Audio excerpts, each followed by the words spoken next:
What's up, guys? I'm Cyclone9, and today we're going to be playing some Last Epoch. If you guys haven't played Last Epoch before, this game is amazing. If you're a fan of games like Path of Exile, Path of Exile 2, Diablo 2, 3, 4, and you haven't played Last Epoch, I don't know what you're doing with your life. Get in the game, play it.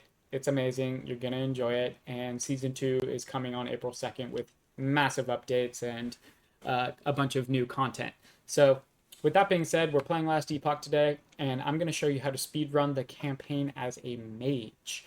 For those of you that are fans of Path of Exile, the method we're going to be using is similar to something like Contagion Essence Drain, but we're actually just using Fireball, Ignite, and Spreading Flame. And you actually don't even need two skills. You can just cast one, and it's similar to Contagion Essence Drain. That's my preferred method for running through the campaign. Damage over time effects are really strong early in the campaign, all the way up through monoliths, basically right until you get to empowered monoliths. And yeah, it's going to be super fun. I'm going to go over everything that I'm doing so you can understand why I'm doing it, and then you'll be able to speed run in a similar fashion using my loot filter that I can provide and all this useful information. We're going to be playing in normal mode and solo character found. Let's get right into it. To scale the damage on this build, the main two things you're going to be looking out for are damage over time and chance to ignite.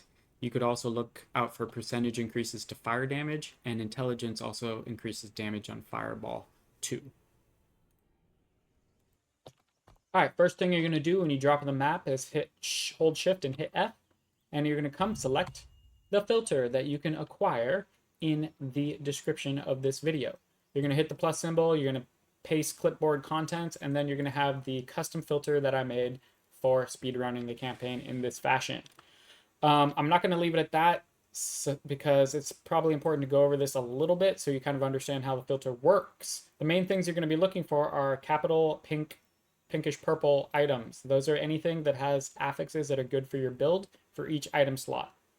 Other things to note are if you get an ascendancy rune, honestly, I would keep this unchecked, but if you find an ascendancy rune, you can check this back on, and you can pick up a scepter base, so you can try and use your ascendancy rune to get a unique item called the Firestarter's Torch, which is just would be massive for you. It's going to allow you to crush the campaign easily if you are able to get that item. A couple other things to note here. You can pick up green items and use Rune of Discovery. You'll see some of this stuff in action as we proceed, so I'll just go over it briefly here. And then everything else you need that you may want, even on a Merchant's Guild character, is going to be highlighted, and you can come and look at this later. Oh, one important thing to mention too, anything that's capitalized in red are affixes that you should shatter, so you have crafting materials to make your build better. So now that you got your loot filter in place, we can go ahead and mash. These roads are not kind to my bones. So a lot of people, as they're going through the old road, they just won't kill any of the enemies here as mage because you don't have a lot of good AoE options, so it's actually pretty slow. And you can run right by this individual without talking to him, and it won't make any difference in terms of your quest. So we'll just run right through this area quickly.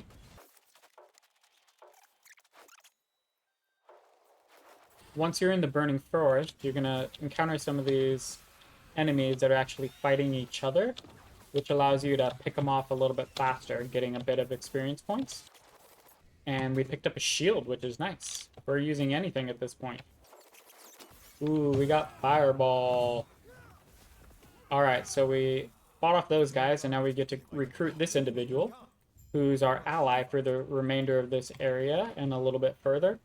And he provides a bit of AoE, so he allows you to get experience points a bit faster. So this is where we're actually just going to hit some of these bad guys, pick up some experience points, and make our way to at least level 3 if you want. You could go to level 4, so you have access to your main area of effect skill. But level 3 is going to be pretty sufficient. Alright, we are level 3, so we get to put in our first passive skill point, and we have access now to Snap Freeze, which is a great AoE freeze that shoots out in a cone in front of you. Our first skill point, I'm going to talk about a little bit, we're going to put into Arcanist. Arcanist gives us intelligence, fire resistance, and lightning resistance. We're going to put our first 8 points into here. The reason is because intelligence gives you damage on your fireball, and then you get the added benefit of the resistances as well. The other thing that intelligence gives you is ward retention. Here we are, the first kind of big baddie guy. We can just chain freeze him, hit him with a bunch of fireballs, and call it a day.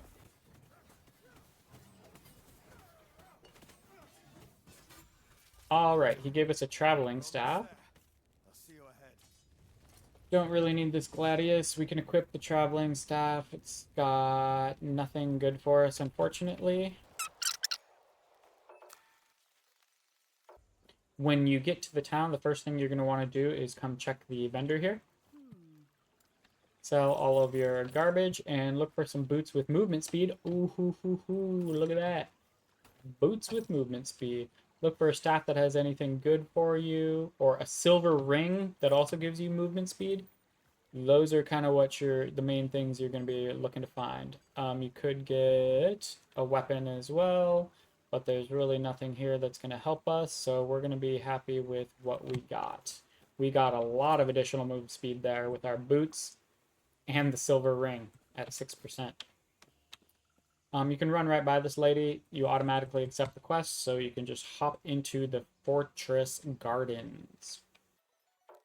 So the Fortress Gardens is a great area, especially after you get your next skill, which allows you to smash these guys down very quickly, as opposed to the fireball method that we're having to use right now.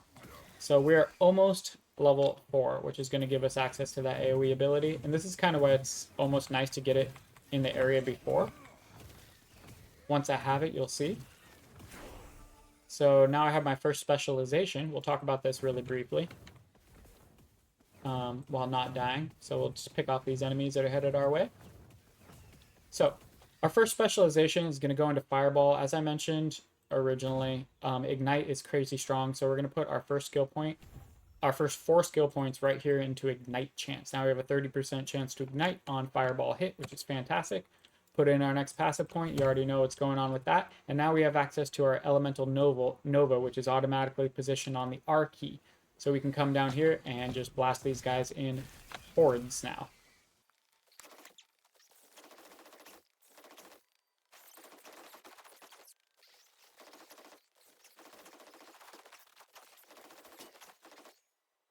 Alright, we hit level 5 right before going into the next area, so we'll put in our 2 points into our trees that we need, and we will proceed. This area is super dangerous, probably the hardest area in the game.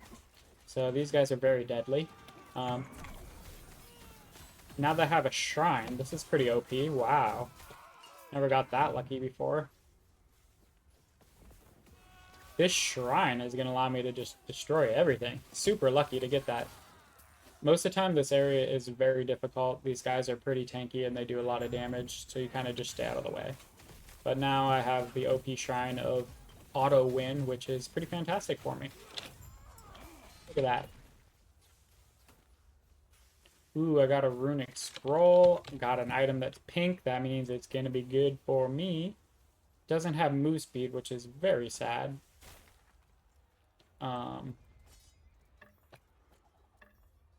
Oh, my boots don't have move speed.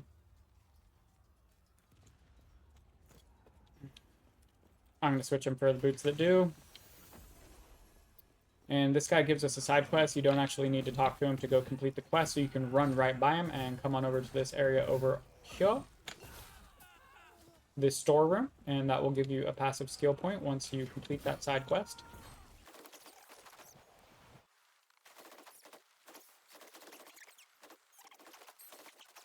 Once you reach the storeroom, you just fight your way to the end where you're going to encounter a dude that you also have to kill to complete the quest. Pretty simple.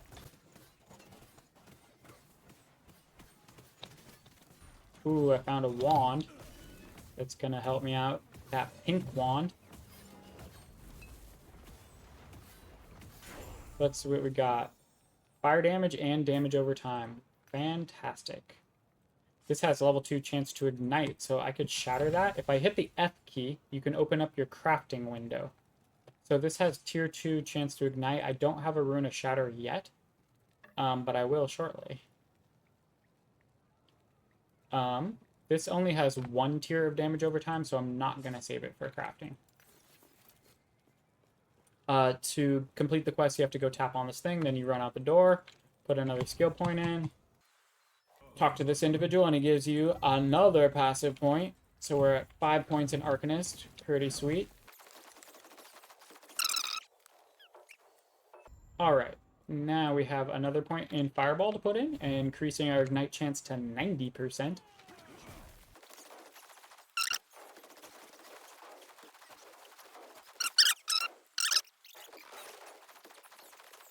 Oh, one thing I forgot to mention is you can switch to Glacier from Elemental Nova as soon as you get it at level 6. And that'll actually help you clear for the time being. It's a pretty powerful skill, even though it costs a crap ton of mana to cast. And there we go. We got a brass amulet that has damage over time on it. Isn't that nice? We will equip that and toss out our old amulet that we do not need any longer. Grouping guys up and then mowing them down with Glacier is going to be your go-to strat for this time. Kill a bunch of guys simultaneously. We found a helm. Doesn't have any good stats for us, but it is better than the white helm that we had previously.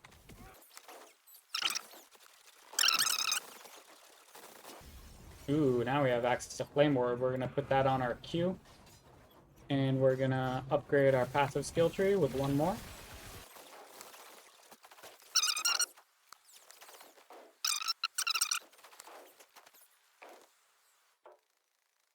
In this area, the Northern Road, you basically just run through as fast as you can. There is something you can do instead of waiting for the dialogue that occurs in this area. Once you get up to this point and you talk to this guy, they're just going to sit here and chat it up for a little while. This guy gets taken away by a gigantic bird. But instead of just staying there to spectate, you can come over here and grab this chest, which might actually have something good for you. Today it did not. And then by the time you get back over here, they're actually done chatting and you can finish up this dialogue here. And then hit the M key and teleport right back to your town.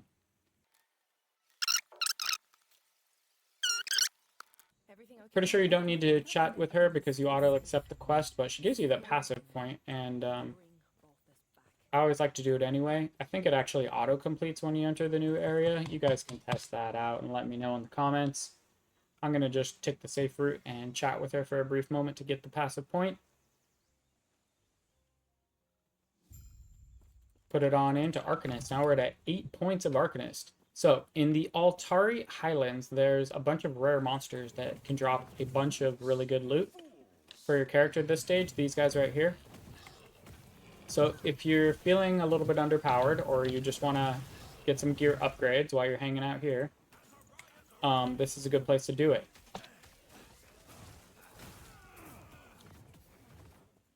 And you can complete this side quest over here on the right-hand side if you just hug the bottom lower wall and head right. You got these 2 guys that you have to take out. It's good to group them together. You can smash them both down. Freeze them. Use Glacier. And just take them out. There's our Rune of Shattering. Very nice. Talk to this guy on the ground to complete that quest line. And we'll probably just Rune of Shatter this right out the gate. So right now, I'm going to use this Rune of Shattering that I just acquired to shatter this item over here, which is going to give me some chance to ignite shards. I'm going to put in my second passive skill point. I'll take a second to explain here. This one gives you increased fire damage. Later on in the end game, you kind of value this health more than this fire damage, but we're going to select this because the next one we're wanting to get to is this point right here.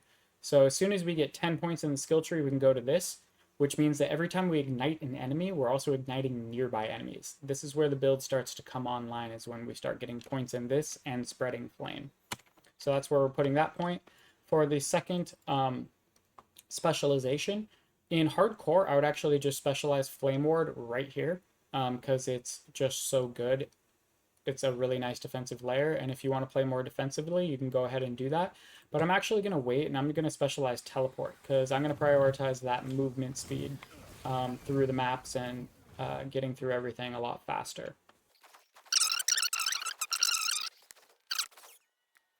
So now that I do have some crafting materials, I can actually craft something stronger onto my wand, which is Chance to Ignite. I could use this one right here on this, or I have to wait to find something better, and I think I might just wait.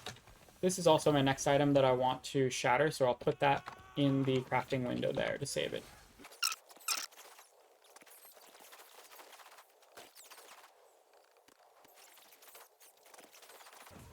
Alright, we got our next skill point, and that's 4 in Chance to Ignite on Fireball, meaning the next point that we get, we start getting spreading flames, and you're about to see how strong that is when we finally get that first point in it.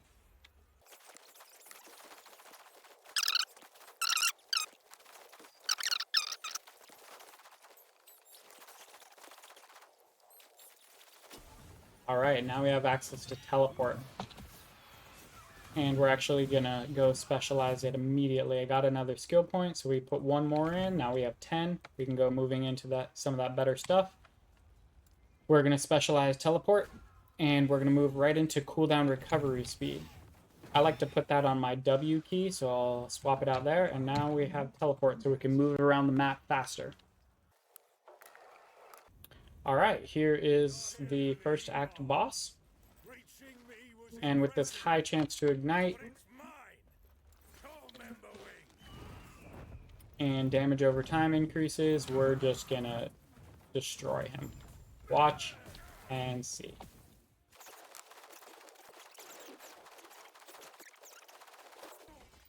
And down he goes. We got a blank silver ring with 6% move speed that we can use a Rune of Discovery on. Spam talk to this guy, hit the waypoint, why not, and head back to town. At this point, you can probably stop checking vendors for the most part, unless you really need gear upgrades. You're pretty much going to find everything you need from here on out. And while you're listening to this guy talk, you could do some inventory management. This would be a great time to finish up your crafting if you have any crafting to do. Change out rings. Do I want, move speed over fire damage? I could switch out my jade ring for my silver ring, but I'll just keep the fire damage for now.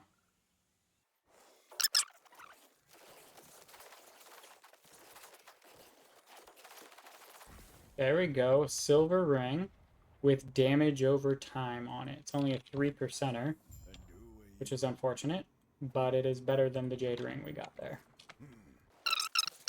Continue grouping up guys, casting Glacier on them, and exploding them nice and easy.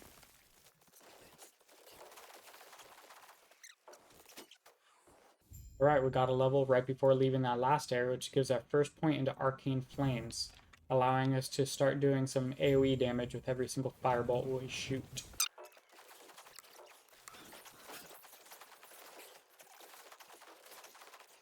Staff we picked up is pretty good.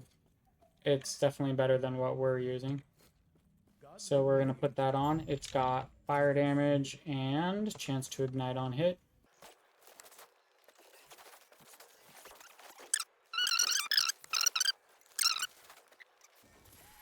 And we found our first loot goblin. Hallelujah.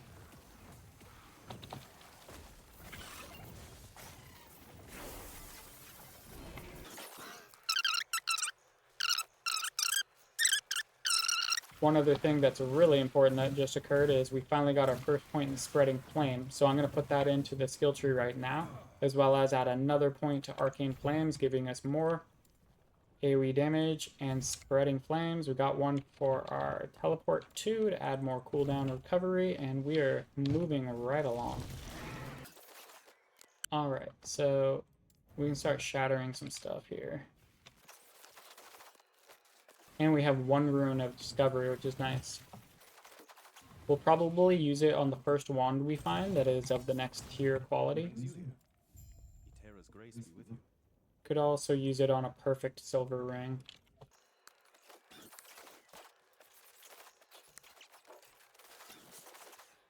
We have no gloves. We'll pick these up, but we're about to get some unique gloves here in a second later on in the campaign. You get them as part of a quest reward, so you don't really need some gloves too much early on because you know those are coming and they're really good.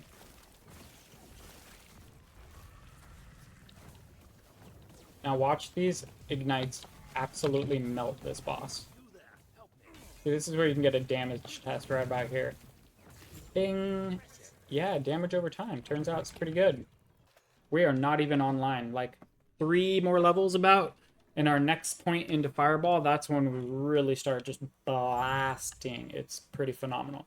So here's what I'm talking about. You can turn in these quests, accept some quests.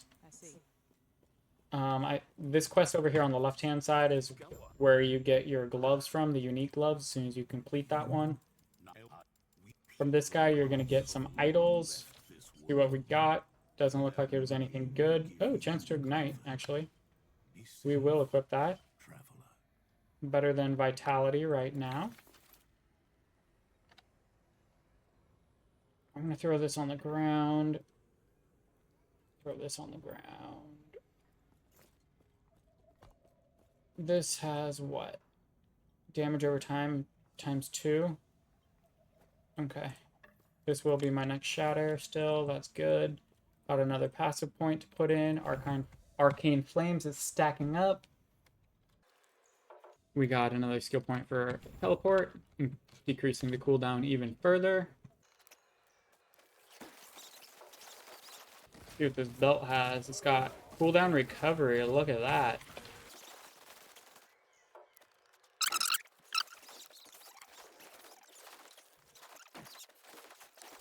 Ooh. Runic Scroll with cast speed and health is going to be an upgrade for us. This other one can go away. Another point in Arcane Flames. And now we have Volcanic Orb. Which you can, if you want, switch out Volcanic Orb for Glacier. Since you've been stacking some fire damage. It's kind of personal preference. We'll stick with Glacier for now.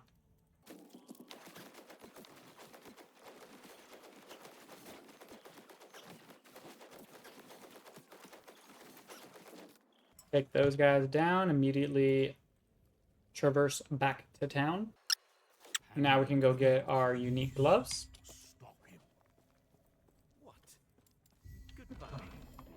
These are great. They give you Spell Leech, Elemental Damage Leech to his health. Arcane Flames is at its max level.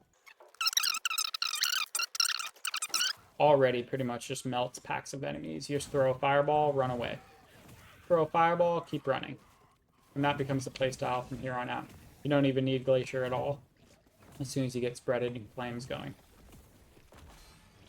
It's still good for packs right now, especially without 100% spreading flames chance. So we will use it. There, we got another point in spreading flames for fireball. Now we have a 50% chance of casting it, of applying it every hit. Ooh, another goblin. What you gonna give us, goblin? We got a Rune of Ascendancy. So here's where this comes into play. What I can do is hit Shift F, click this on. Then the next time I find a scepter, I'll pick it up and apply the Rune of Ascendancy to it and see if we can get a flame starter's scepter. Won't that be fun? Got a Jade Amulet. Just has tier 2 ignite. I'm not gonna pick that up. I cannot do that.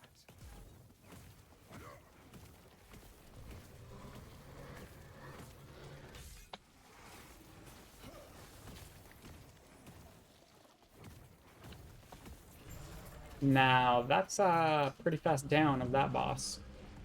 We can equip this since we have no better idol. These boots don't have movement speed either. Look at that. Oh, look at that. Got another point in teleport. We can start moving it down here. I'll explain that in a second. All right, let's explain the teleport. So with teleport, the next thing we're going to go to is every time you get more cold resistance and armor, but where it's mainly leading us up to increase that buff duration, but then you get mana refunded, or a spell cost is basically refunded after you teleport. You get a free spell cast after every single teleport. We want that. And then we're going to get more cooldown, recovery speed, and stun immunity after using teleport. So that's the pathway we're going next with teleport. As far as passives, I have 2 more points to spend. And we basically only want 20 points in the mage tree. So the remaining points actually are going to go into cast speed. Is a lot better right now, and it gives you cooldown of teleport and snap freeze. Ultimately, you're going to want to have critical strike trance and critical strike multiplier. So it's likely you'll deprioritize these later. But for now, we're doing that.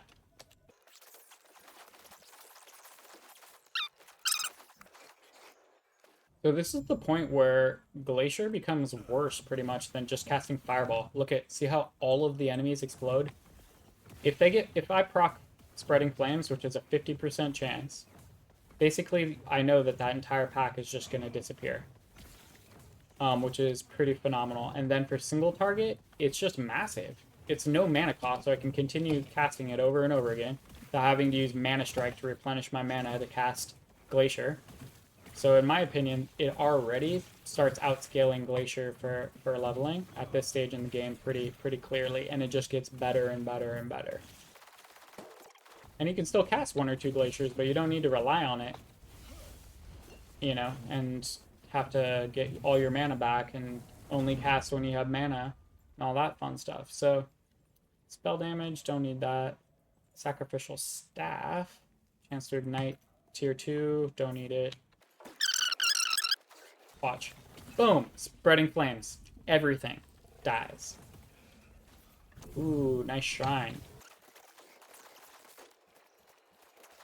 Again, if this is Merchant Guild, you kind of want to pick up those set items, especially with the new season coming, where you can get fragments from set items and then apply them and create your own set items, essentially, which is amazing.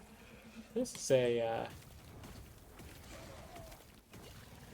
pretty decent silver ring. So we can start using our Rune of Discovery. I'm going to go over this real quick. I got Runes of Shadow, so I'll shatter that. So with the Rune of Discovery, you basically plop your item on in here, and then you go to Rune of Discovery, and what it does is going to add 4 random modifiers, so you can see if you hit something. That did not hit, but it's still a 6% movement speed ring, which I was using by itself. Let's see if this one does. We got a couple more to use, so why not? Fire damage. Cool. That one has fire damage. It's only tier 1 fire damage, but yeah, it's not really good enough to replace the one over here, even though, but it was worth a shot, right? It was worth a shot. We can shatter this, so we have more stuff. We got a bunch of crafting materials now, so as soon as we get like our next weapon upgrade, we're going to be using all of our crafting materials on it, and then we're basically going to be set for a long time. There's a Cultist Scepter. I finally got a Scepter to apply the Ascendancy rune on it. So I'm going to put the Scepter in here. I'm going to hit the Ascendancy rune and type Ascend. What I was looking for was not this. I was looking for Firestarter's Torch. So if you hit that, you basically hit the God Drop for leveling. We didn't get it this time, which is fine, because I do want to kind of showcase what the build's like without it. But if you do get it, you basically just won. You won.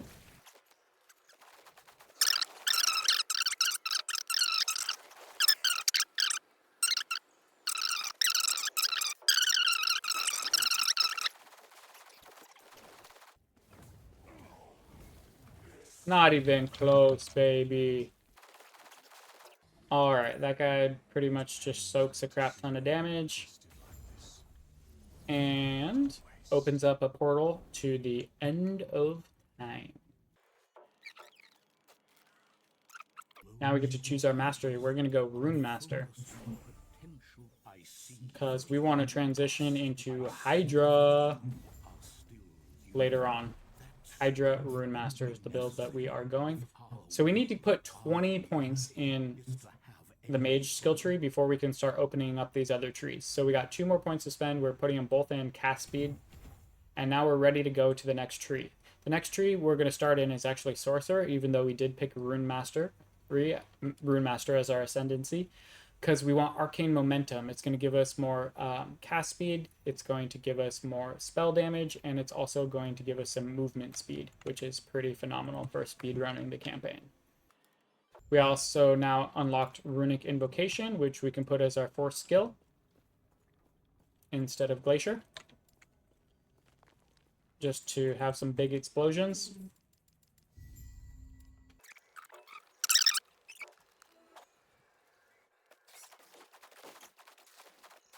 Basically, at this point, you know, 1 to 2 shots on anything, and you're sending them packing with your fireball. This, again, doesn't really have anything that I want. I'm going to banish it.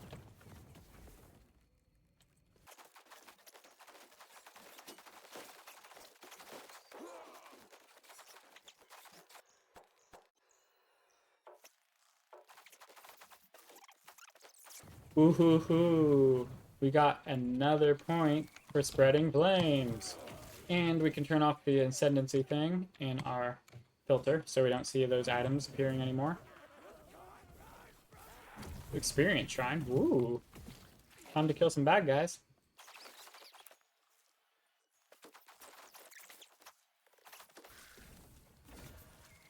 Ooh, a calamity. So I'm going to show you what I just got once I empower this 3 times. So I got the helm that is really, really good for this build in this Nemesis, which is phenomenal. So we actually empowered it. So we're going to have to kill him 3 times now. And then we get the God tier helmet that we'll use until we get to empowered monoliths. And it's actually pretty common. I think I've gotten a calamity in like every single run I've done.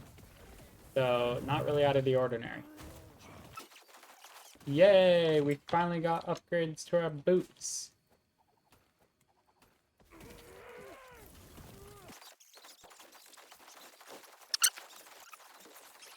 We don't really need to fight the exiled mages because we're not looking for any of the experimental mods for this build.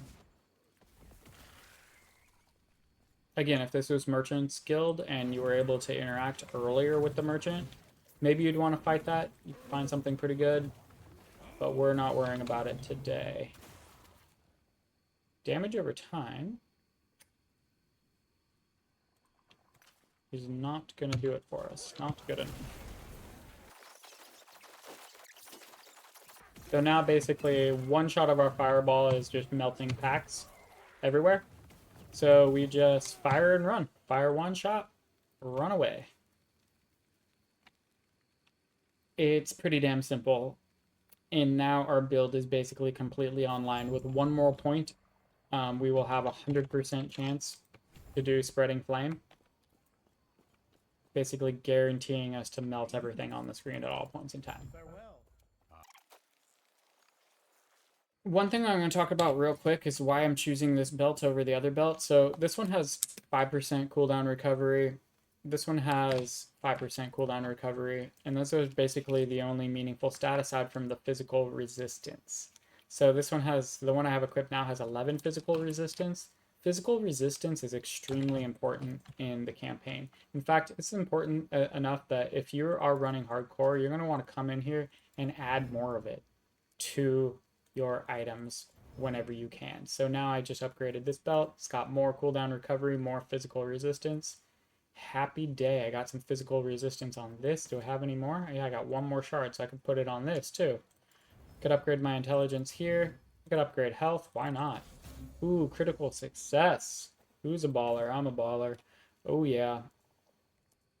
So yeah, you can come in here and upgrade your stuff throughout time. It's actually a pretty useful thing to do. When you're speedrunning, you don't necessarily need to take this time, you know, to sit here and explain it and actually do it while stationary. Oftentimes you're going to be trying to run as fast as you can, but I kind of wanted to just go over everything. You know, if I have a move speed, if I have a move speed shard. I would use it here too, but I do not. And yeah, we'll just call that good and move on. Couple little upgrades. I'm still looking for a nice focus wand combo. I'd really prefer that to the two-handed staff that I'm wielding in most cases.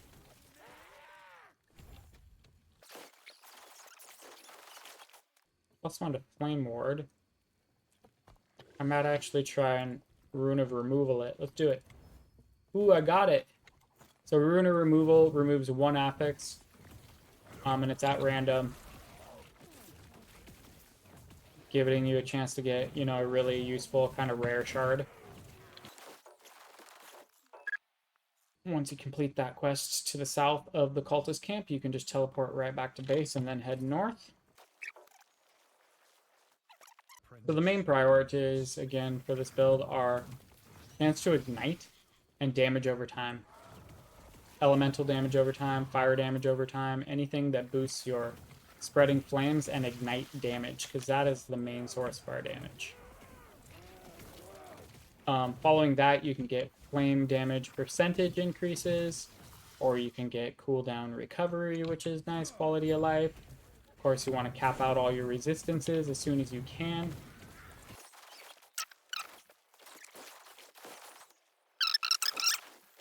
Ooh, we finally got our 100% chance to hit spreading flames. Every time we cast Fireball now, we're applying 2 to 3 ignites and spreading flames. The ignites also are prolific, so people that are nearby get ignited, so they're taking crap tons of damage every single time I cast a single Firebolt. So as such, we can pretty much just cast 1 Firebolt into most packs and just run away. Maybe throw another one casually back behind us. Probably not even needed. We're just going to melt away and die regardless.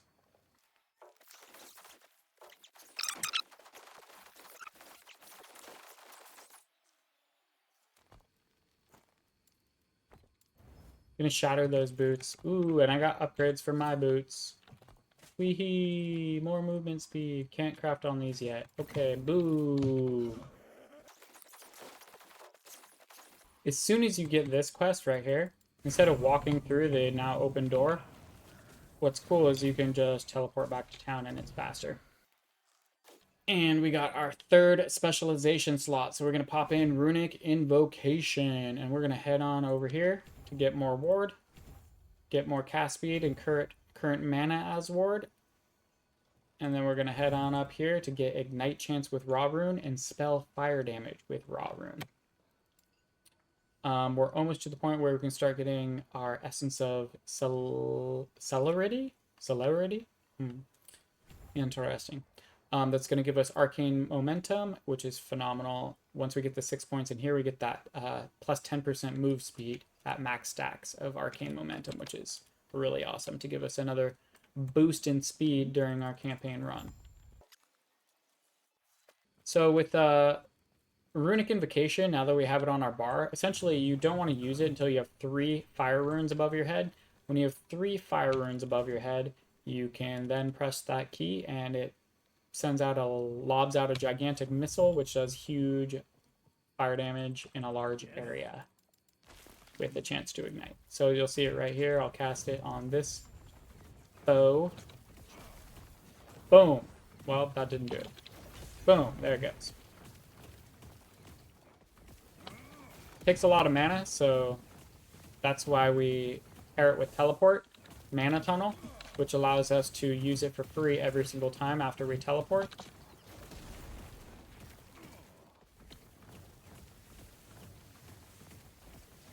And we just melt that guy down right quick. We wait to see what he drops. He drops an amulet, the Claw. So the Claw is not for us, unfortunately. Not for this build. What we really want is to find that Nemesis 2 more times, kill him twice, and then get Calamity Hat, which is just absolutely baller for this build. In the Shattered Valley, there's a lot of ways you could proceed. I'm going to head up first, because you get a couple extra skill points for this quest that's up here. Hey, we got some idols that are good for our build. What did we find?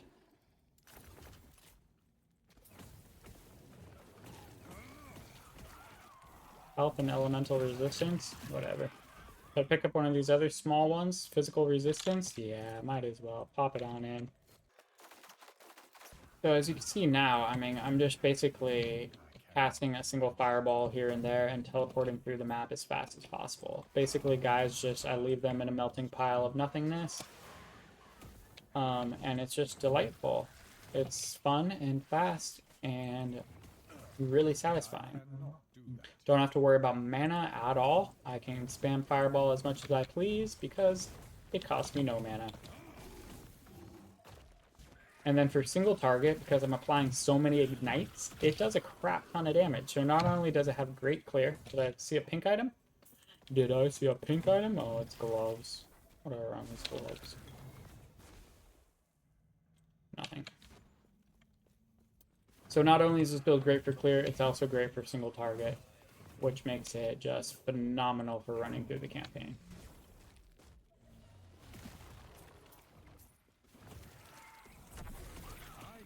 And now we got Pyromancer's Shrine, which basically casts the fireballs for us. Now we don't need to do anything. The build will play itself. Now we have Mana Tunnel, so we get a free cast after every teleport.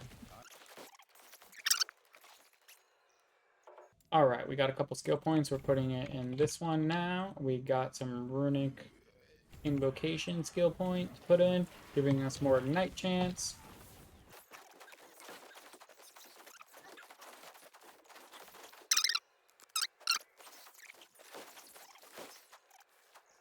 And right away, we get 2 more skill points for completing that quest. We're going to pop them right in here.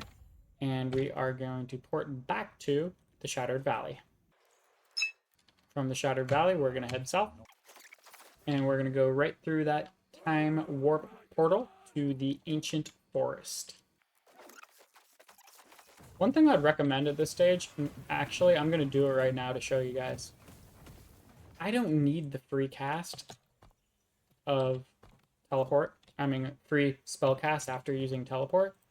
And it actually increases my cooldown by too much. So I'm going to respec that node. Because I don't need the increased damage of casting Runic Invocation for free all of the time. I would rather just move fast. This has 3 damage over time on it. I'm going to try and hit that with a Rune removal. And I missed it twice. But I got it on the 3rd one. I need that damage over time shards. So now I can teleport a lot faster and get through the map a lot faster. I'll probably just save that skill point, put it somewhere else for the time being until I really want that extra damage from Runic Invocation later on. For now, I'm getting all the damage I need directly from my Firebolt. Oh, baby. There's that Nemesis. So this Calamity is what I was talking about, and now it already has physical resistance on it. This is great. It's got a really low increased fire damage roll, which sucks. And pretty low chance to ignite, but whatever, it's better than nothing. We're going to empower it one more time.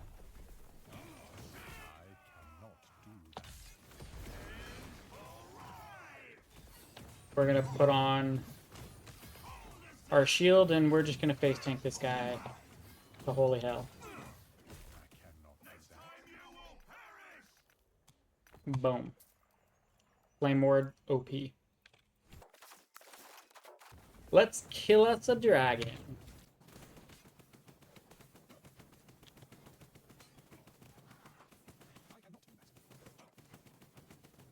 And down goes the dragon. And we're going to start getting some Spreading Flames penetrating fire resistance. Put a Rune removal on these, get some more cooldown recovery shards. We will come down here and hit this waypoint. Even though we could just teleport back right now. Ooh, a birch wand, huh? What is a birch wand? Ooh, not gonna be what we're looking for. Alright, we're back in Shattered Valley yet again. But this time, we're actually just going to complete the zone.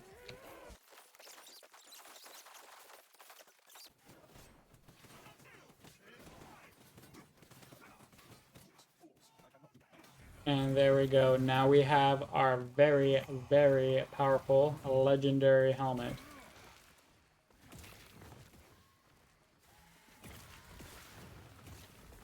Let's go ahead and equip it. Calamity for the win. Now if we just hit our fire starter's torch, we would have been tricked out.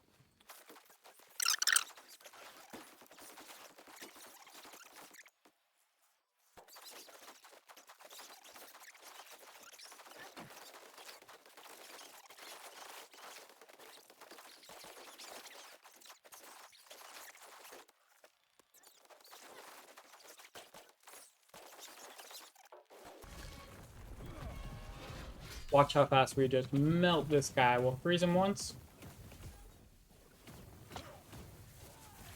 We'll shoot one fireball into the crowd of oncoming enemies, and everybody dies.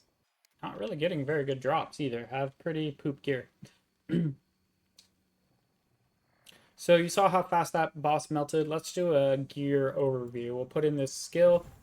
So currently this is our passive skill tree, the mage setup, and then we have 11 points in sorcerer.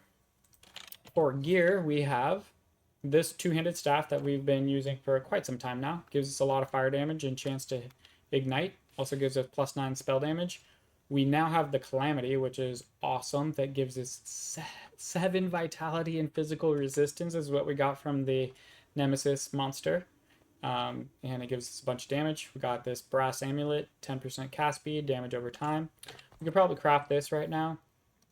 Put some more damage over time on it. That's what we're going to do.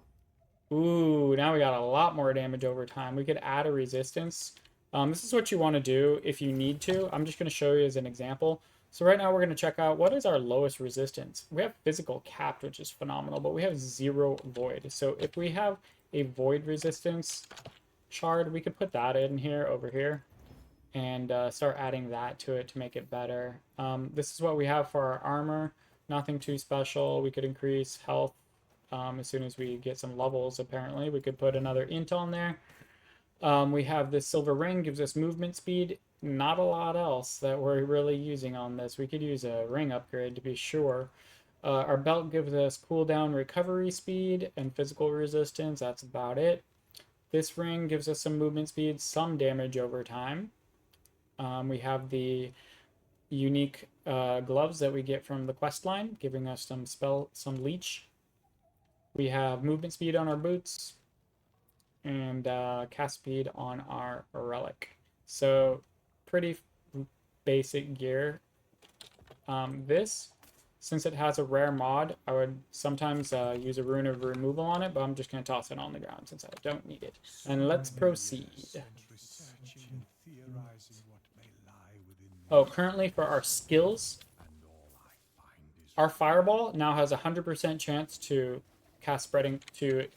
put spreading flames on the enemies we're hitting. It has plus 120% chance to ignite, because you can add more than one ignite stack per hit, which is phenomenal. And our spreading flames penetrates fire resistances. For our teleport, we got a bunch of reduced cooldown, and it's also giving us some cold res and armor every time we use it. So we're going to give us more cold res and more armor every time we use it. That buff will last for 4 seconds. We can increase the duration of that too. For Runic Invocation, basically we don't even need it at this stage in the game, but it's giving us a big AoE fire explosion that has also a chance to ignite. But really, you don't even need it. You could just rely on your fireball 100% at this stage in the game, and you'd kill everything quickly. Let's see what this Nemesis has in store for us. Pierce chance with fireball. Too bad I already have Calamity. If I didn't have Calamity, I would definitely be empowering this. As it stands, I don't need any of this crap, so I'm not even going to waste my time fighting it, considering this is a solo self-bound character.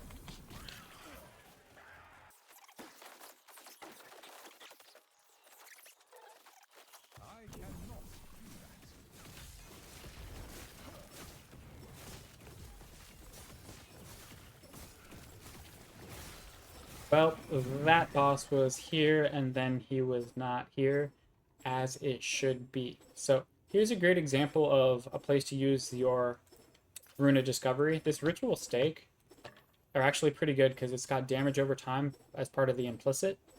So I could use a Rune of Discovery on it to maybe try and hit some random mods, and it did not hit. I wanted damage over time and Ignite, but still, it's a good opportunity, especially if you don't have that great of gear at this stage in the game.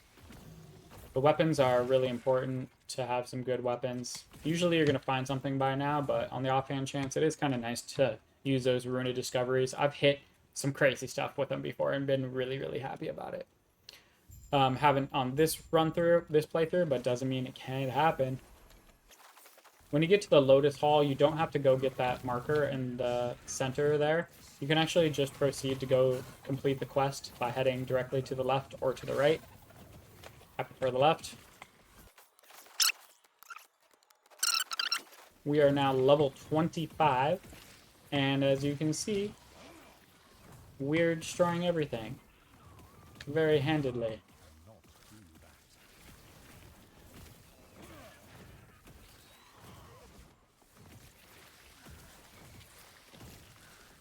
I cannot do that. Fools.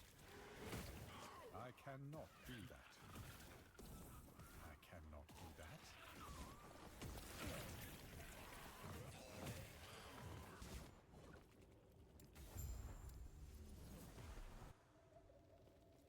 All right, once you receive that ball, the next thing you want to do is teleport to the area directly before the one you're currently in, because this will save you a lot of walking time. And then teleport back to the area you're just in, and it's going to bring you back to the center of the room where you can just go and complete the area very quickly by running straight up to the center and putting in the little object you obtained to open this door.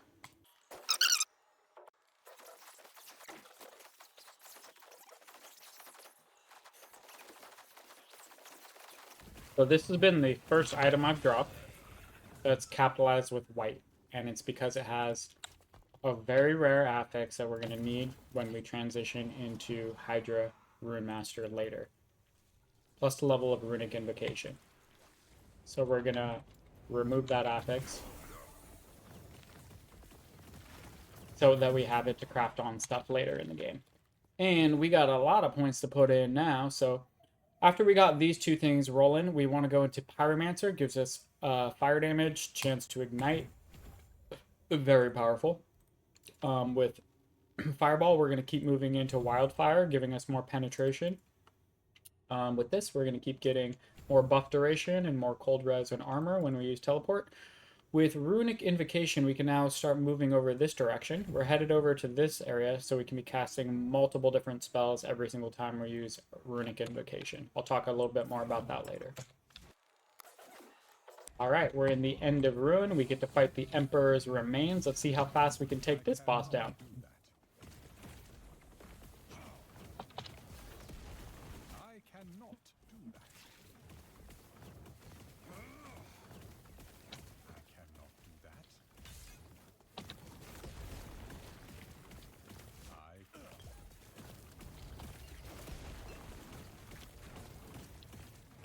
And down it goes. Easy peasy.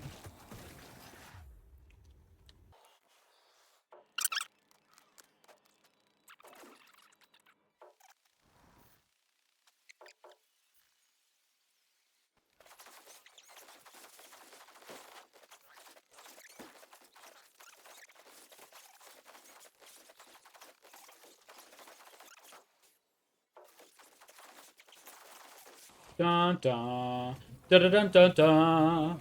Da da da da. Da da dun dun dun dun dun. Da da da. Da da da da da da. Blah blah. Check out what I got. Check out what I got. Firestarter's torch.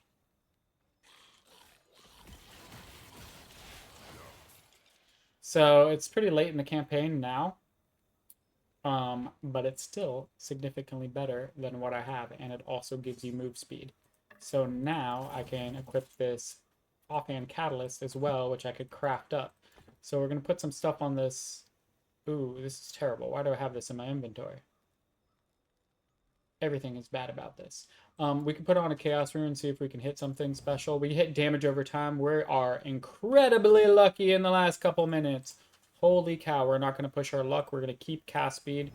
We're going to up damage over time. We're going to up anything else. We can't. Okay, so now we have Firestarter's Torch and Calamity. We got the destructive combination, which is just phenomenal for us.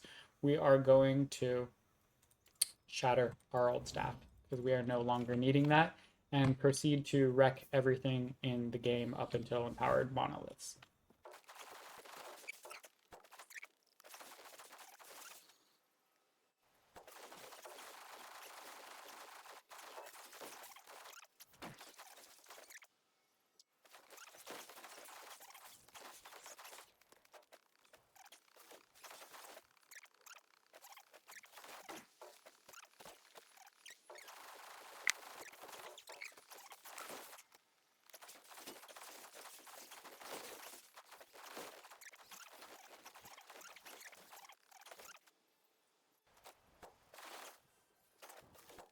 Oh, got my first death.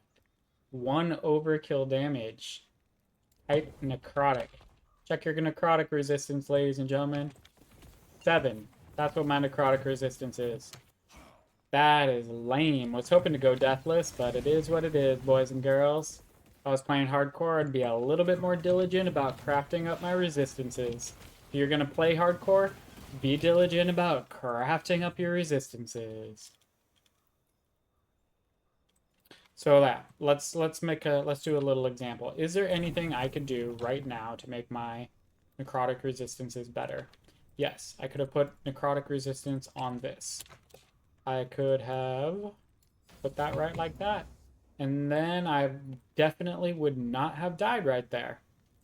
I could also increase my damage over time on this ring, so let's do that. With this, what is this? This is the garbage that we've been using. Oh my goodness, what garbage. We're gonna re-roll some stuff and see if we can hit something. Damage over time. Look at that, boys and girls. Don't mind if I do. We're going to increase the damage over time. We're going to increase it one more time. We're going to increase health. Nope, we can't. What about boots? Can we increase our boots now? We surely can. We can upgrade our move speed, and we could add intelligence to them, or, yeah, we'll just add intelligence. Get a little bit more extra damage. There we have it. We could pop in our belt, and we could re-roll some of this garbage. Physical damage, not going to do it. Lightning damage, not going to do it. Void damage, not going to do it. So we didn't hit anything lucky there, but we can increase the cooldown recovery, and that is what we're going to do. Call it good. On our armor that we've been using for essentially ever, we could add physical resistance, but it's already capped.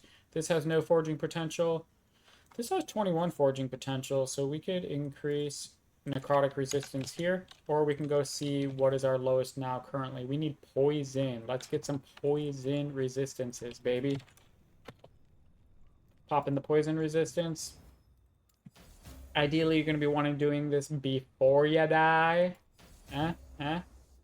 Put in some more cast speed, health. Nope, can't put anything more there. And look at that. Now we're all tippity-toppity shape, ready to proceed and no longer die any more times. No more times. No more die. What is this nonsense? And we got another level in Fireball. We are continuing to get more penetration for spreading flames. Found a damage over time idle. It's about dang time. That's all I gotta say. I don't think I need physical resistance anymore. Nope, it's already capped. Let's put damage over time instead. Hey. Now we're looking just chirper.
All right, here we are on Admiral Hurton.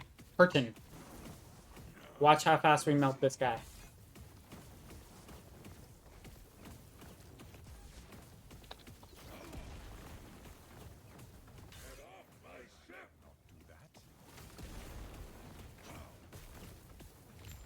And there goes Admiral Harton. There's your damage check.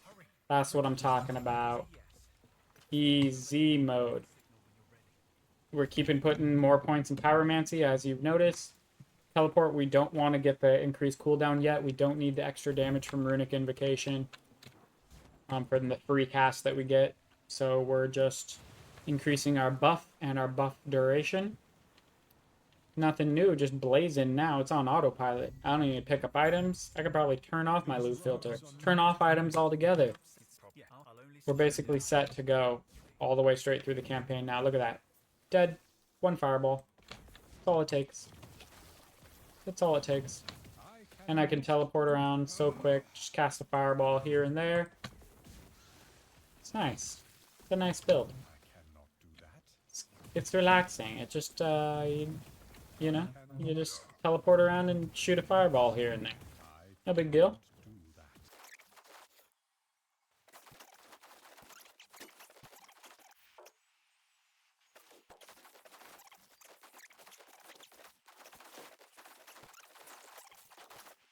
In the Wraith Dunes, you want to come up here and do the side quest. Kill this bad guy so you don't have to come back to this area to get your stats. It's a nice, easy, fast side quest you can do. And this guy is going to melt, just like everyone else in the game, for the great power of my mage, my fireball mage.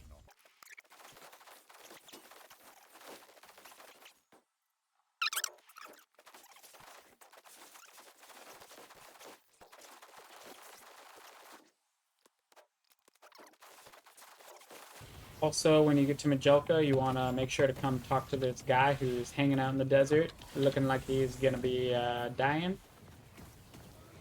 Clear up all the bad guys, talk to this guy, get a passive skill point. Cold damage over time? That's not what I want.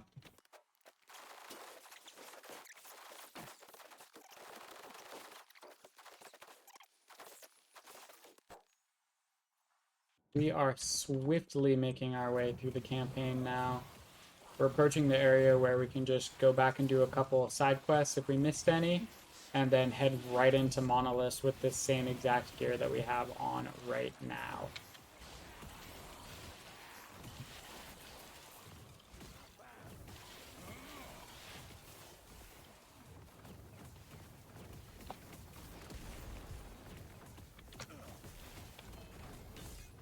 And there's a Rune of Creation. Look at that. A Rune of Creation, for those of you that are somewhat new to Path of Exile, that's essentially like a mirror. I mean, it's not as rare as a mirror, but that's basically the functionality of it. And yes, they are still pretty damn rare. You do not see them too often.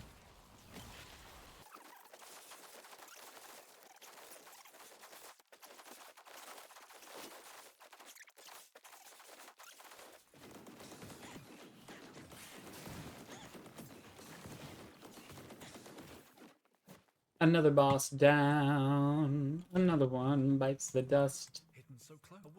And there we go. So I'm going to put in a couple more skill points here. We're not going to move into Mana Tunnel yet. We're going to keep buffing ourselves. We could come down here and do Mana Efficiency and Global Cooldown if we want. But we'll just keep giving ourselves more armor. For Runic Invocation, we did move into this node, which actually makes it so you leap backwards on cast. And then you do more damage and take less damage taken while you're in motion like that. Now if we do this one, it auto casts a second spell. And with this one, we'll cast another spell. So we're going to be casting all three invocations based upon the runes that we use at the time, which are all fire. So it's going to use the two runes at the first two, and then the second two, and then also all three. So we're going to be casting 3 spells every time we use Runic Invocation. The last thing we are going to specialize in is Flame Ward. The first thing you want to get in Flame Ward is come right over here.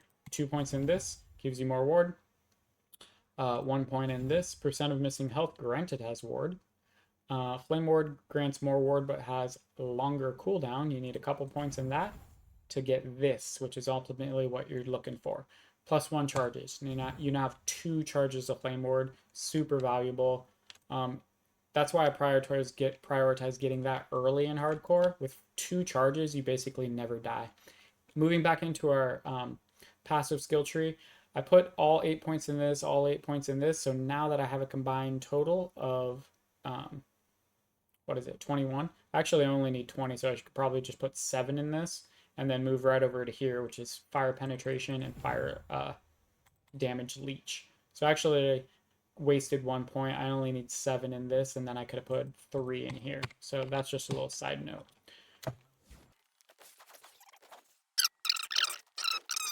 I haven't used my stash once, as you've noticed, which you don't really need to. A lot of times you can just run straight through. You're not going to want to be saving too much. And now, as soon as we get this right here, as soon as we talk to her, basically we're going to open up our map and we're going to start looking at what we passed up that gives us a skill point or idle inventory space. So if you click on any of the quests, if you can't see this, you hit shift, it pops back up. And then you can see this gives me experience in gold. This one gives me idle inventory expansion. So I come back to the council chambers. I'm just going to teleport around and clean up some of my missing quests to get all the skill points and idle inventory spots I can get before heading directly to the monolith. Ooh, yay. Do I want to re-specialize? Yeah, I do want to re-specialize. Thanks.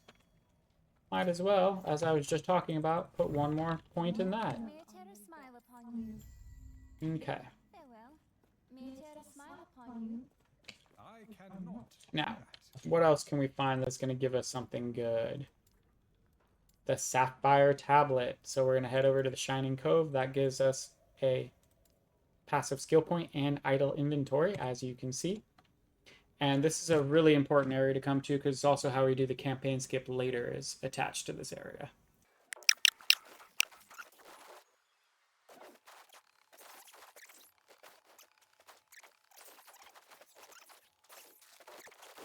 Grab the Sapphire Tablet after we just melt that guy. And don't forget to come into the Temporal Sanctum.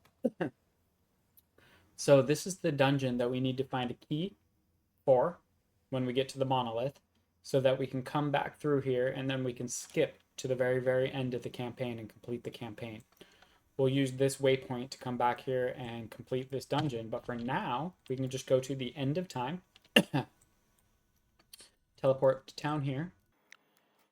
Put in some additional idols. So we got health, elemental resistance, sure. We got health, cold resistance. That looks pretty good. Yeah, that's kind of all we need, really. And that's all the space that we have anyway. We look on our map and we hit shift. Oh, we do have to go turn in this one quest that I forgot. Boom. There's our additional passive point. There's our idle spot. Now we go to the end of time. And we can pop this guy in for some extra vitality, I guess. Sure, and we'll do physical resistance because we have nothing else. And we'll go clear our first echo in the Monolith of Fate. So I'll do a full build overview after we complete the first echo. For now, you can just see that I'm level 35 at the time of entering. And we're gonna go get some glyphs, it looks like. This is a level 58 area. So 35 up to 58. Let's see if we can do it.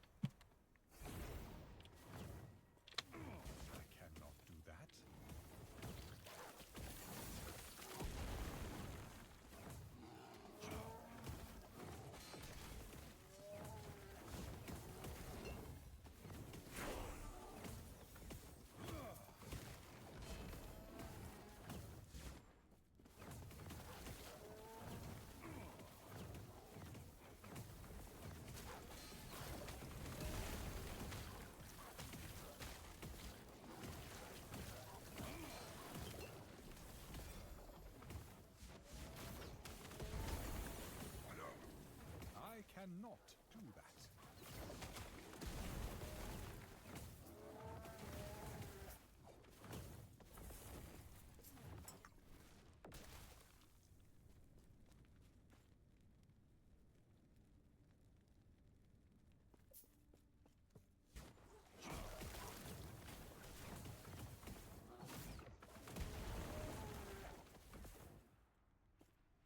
We're looking to have a good time. Not die to a turret while we're looking at our passive skill tree.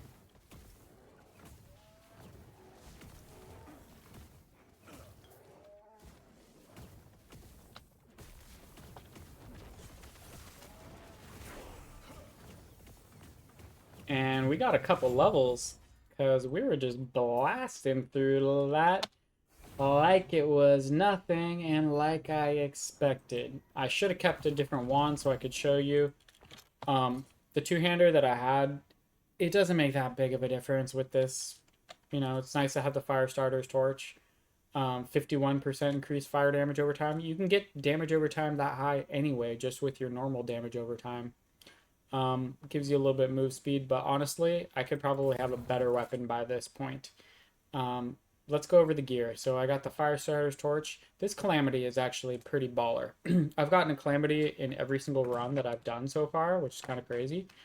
Maybe that's a little bit lucky. I don't know. I've done this multiple times in hardcore even. But yeah, this is a great helmet, and the rolls that I got to make it the legendary are also phenomenal. Brass amulet, you know, I've been wearing this forever. I just put more damage over time on it. Damage over time, you know, I've had this forever. Just crafted it basically. I could put some more stuff on this right now, most likely. Could put another cast speed. Cool, got more cast speed. Got some lightning resistance. Don't mind if I do. Got some, nope. All right. Our ring is honestly somewhat poop. We should use a glyph of chaos. If we had this a shard, I would use a glyph of chaos on this, or the critical strike avoidance. The belt has 0 forging potential. You can see it's got some cooldown recovery, damage over time on my ring. I'm still using the campaign gloves that they give us. I could have a better pair of gloves by now pretty easily too. Don't need the leech, it's not that big of a deal. Movement speed boots, couple intelligence. I could upgrade these right now. Oh no, they have 0 forging potential. Never mind. Those boots are done and dusted. Here's my runic scroll relic. Nothing special about it at all. Tier 1 cast speed. And I was blasting through the echo at level 35. So pretty phenomenal, pretty easy. Do need poison resistance. Yeah, so upgraded the gear the rest of the way. The idols are absolutely nothing special. They're a combination of health and resistances. One has damage over time, so that's nice. Oh, this has chance to ignite. But yeah, all really, really basic stuff. And as you can see, you can just melt through the echoes, even at being so under-leveled. And you can speedrun the campaign so quickly in such a fun way. Now I have 2 more skill points. We're pretty much done with the sorcerer tree for now. So we're heading over to Runemaster. And the first thing you want to get is Sphere of Protection. Basically, this makes it so you take less damage from ignited, shocked, or chilled enemies, and they're always going to be ignited, shocked, or chilled. It also gives you more health, so it's just great survivability. We're going to put 8 points in that. So you've kind of seen where we're at. I'm going to shatter this to get some rare affix shards, just so I can use them for crafting. With Flame Ward, now that I've got the extra charge, the next place you usually come, you got 2 options. If you really want to go YOLO, you can come get fire damage over here, on fire damage here, and duration and mana efficiency. I'll probably just get duration and mana efficiency, or you can come down here and take less hit damage and less elemental damage taken. So if you want to be more defensive, come down here. If you want to be offensive, you can come down here. So that's what I'm going to do, mana efficiency and duration. For the remainder of the skills, we just stuck with chance to ignite, spreading flame, spreading flames, and then spreading flames penetrates fire resistance. That's all we did, these 3 nodes the entire campaign. With teleport, we got cooldown reduction, and then it gives us cold res and armor every time we use it, and it's got an increased duration for those stat buffs. Runic Invocation, we came up this way, got some ward stuff, and then we got chance to ignite and spell damage with raw runes. And then we came over here to get this one, so it blasts us backwards and gives damage reduction, which is kind of nice. It's a defensive mechanism. And then you get these 2 additional spell casts, so you're casting 3 spells simultaneously when you use it. That is the everything in the build. So I'm going to hop back into the monolith, and we're just going to blast. With this, basically, I could get all the way to empowered monolith. If I was playing in hardcore, you know, that might be a little bit difficult, and the damage starts to fall off towards the last timelines that you need to do to complete the first Harbinger. But you can easily do it and go well into empowered monoliths if you want to keep upgrading gear for this specific archetype. But what's better is, ooh, look at that, Runic Invocation. This is what I'm talking about. So right about now is the time where I start switching gears and trying to collect gear for my transition into Hydra Runemaster. And this is a perfect time to talk about it. So this helm might be actually pretty baller for me if we empower this guy. And if I hit Shift F, I can switch my filter now to this number 2, which will bring us to the monolith phase if I want to keep upgrading my gear for Fireball in my current setup. Or I can switch to this filter, which will start pointing out gear that can be used for my swap to Hydra Runemaster. So that's what I'm going to do, and I'm going to empower this. This guy is probably going to be a little bit beefy and scary, given I'm way, way underleveled for this point. But so far, not too scary. And down he goes.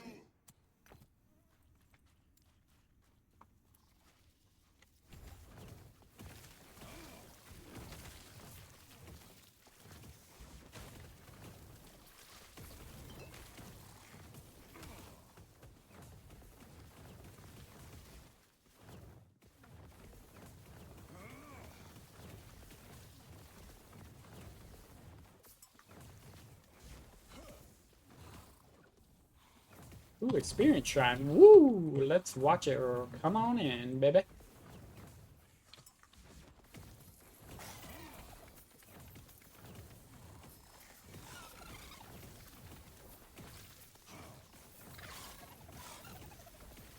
Oh my gosh.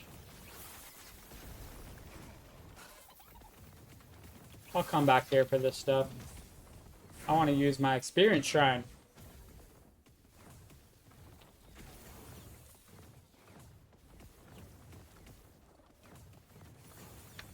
I cannot do that.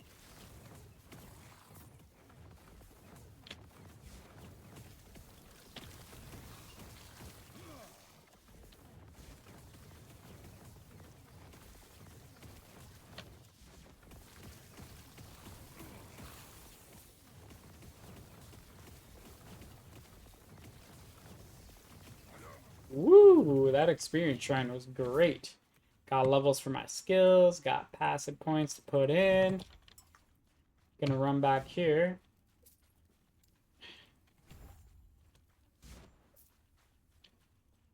And collect whatever these goodies were. Look at that mystic plate.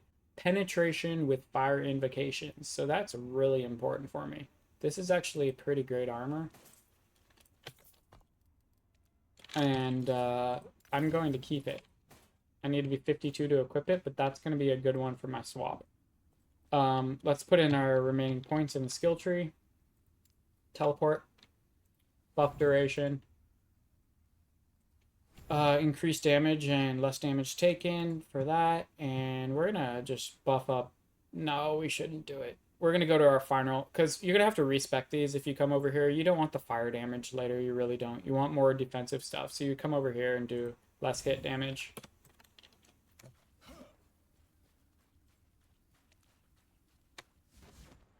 I cannot do that. I cannot do that. I cannot do that.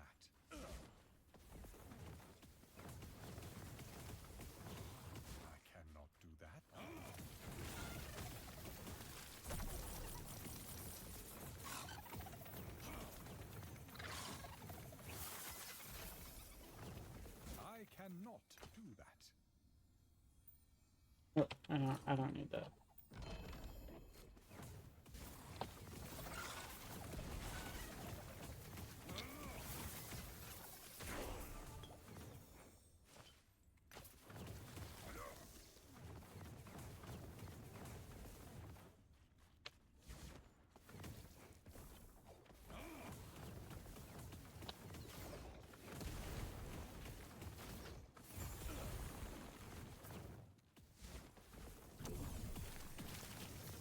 Well, I got a haste shrine, so might as well use it to go nowhere.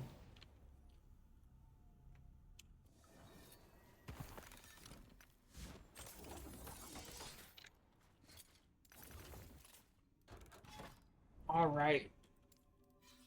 So I'm just going to blast through some echoes really quick and get all the way to the boss so I can show you the boss, and maybe we'll do part 2, the transition to Hydra, after this. So watch as I speed run through echoes and just gain massive levels super fast because we're in echoes very early.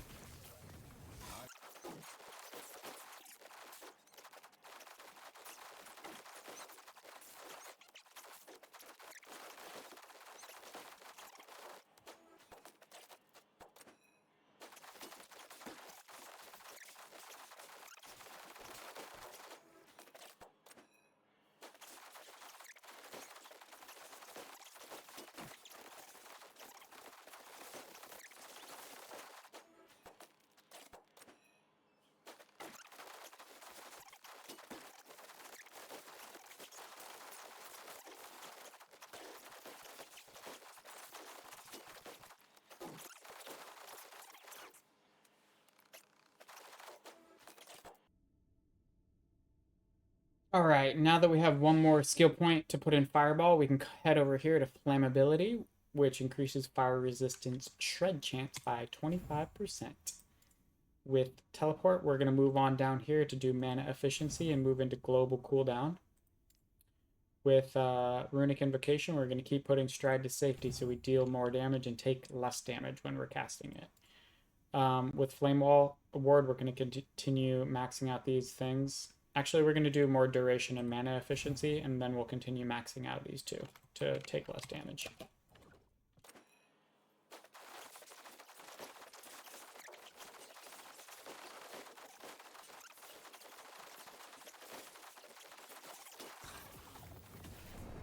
Oh, got blasted in the face by the fire guy. Time to look at my fire resistances. Boo, that guy blasted me. Not cool, man. Not cool at all.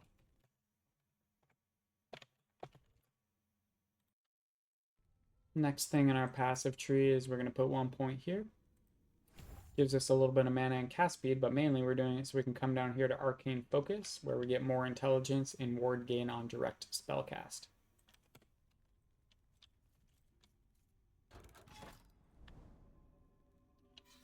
Should I look at my fire resistances? Yes, probably. Did I look at my fire resistances? No, not until just now. 42%, pretty low. That guy just blasted me in the face unexpectedly. Let's see if we can survive this one. We're gaining a lot of levels very rapidly, so either way, I'm pretty happy. If it was hardcore, I'd approach it a little bit differently. As you know, I'd probably want to cap all my resistances by this point and put a lot more effort into actually accomplishing that goal. All right, here we are, boys and girls, loading the Altar of Flesh, the first monolith boss. I have not upgraded any of my gear. I have gotten a whole bunch of levels since we last talked, but no additional gear upgrades. So basically going in with the same gear, and as you can see, this is providing enough damage to completely destroy these, what are they called? Soul vessels on the sides of the levels in order to get to the point where I can go and kill the boss. And let's see how fast we can get this guy down.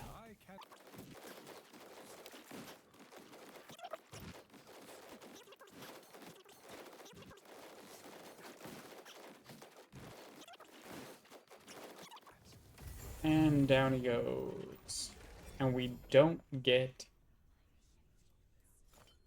experience as our blessing, which is pretty sad. Would love to see experience there, but hey, it is what it is, what it is, what it is. I don't need this.